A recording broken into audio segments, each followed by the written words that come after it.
Bonjour tout le monde et bienvenue dans cette vidéo. Pour une raison ou une autre, vous souhaitez faire une sauvegarde de votre base de données, voire de récupérer le contenu de votre WordPress, sans passer par l'interface administration, mais en passant par le FTP. C'est tout à fait possible. Je vous propose aujourd'hui PPEasy Backup. Ce n'est pas un plugin, c'est un fichier PHP. On va faire une petite démo. Donc vous l'aurez téléchargé, décompressé, et vous aurez donc ce répertoire. Vous renommez le fichier PHP, et puis éventuellement le répertoire, ce que j'ai fait ici. J'ai renommé donc le fichier. Alors si vous ne le renommez pas, ça ne fonctionnera pas.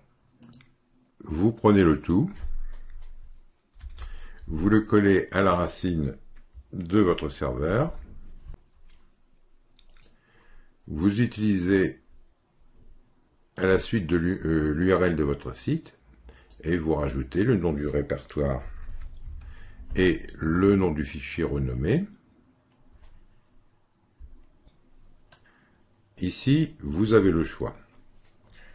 Vous laissez cocher donc le premier bouton radio, auquel cas vous récupérez la base de données, plus tous les dossiers, tout le contenu, ou uniquement la base de données, ou uniquement le contenu, donc tout votre WordPress. Normalement, vous devez laisser cette case cochée, car une fois le backup terminé, le fichier renommé, ici, sera supprimé pour des questions de sécurité. Bon, ici, je vais décocher cette case pour faire la démo. Je choisis en un premier temps de sauvegarder la base de données plus tout le contenu. Vous cliquez ici.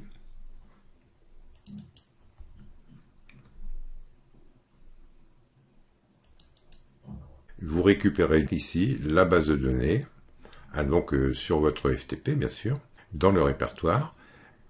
Voilà, là c'est terminé, c'est un petit peu long. Donc, la base de données et tout le contenu de votre WordPress. La base de données, bon, je vais, voilà. Non, mais là je vais pas l'ouvrir. Donc le contenu de votre WordPress, voilà, il est complet. Deuxième possibilité, vous ne voulez que la base de données. La voici, DB, ici. Vous ne voulez que le contenu sans la base de données.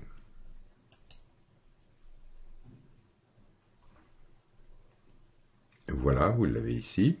On va le refaire avec uniquement la base de données, mais en laissant cette case cochée. Je reviens un petit peu en arrière. Nous avons donc ici notre fichier PHP.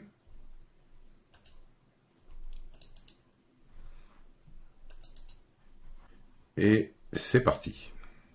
Alors, nous avons coché cette case. Le fichier PHP, bon, là c'est fait. Le fichier PHP n'y est plus. Il a été supprimé. Bon, ça pour des questions de sécurité. Donc c'est très très simple. Je pense qu'effectivement cela peut vous être utile. Considérez ça comme un outil.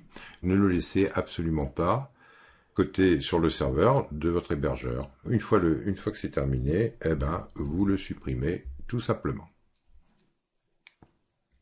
Si vous avez des questions, n'hésitez pas. Je vous donne rendez-vous au prochain tutoriel.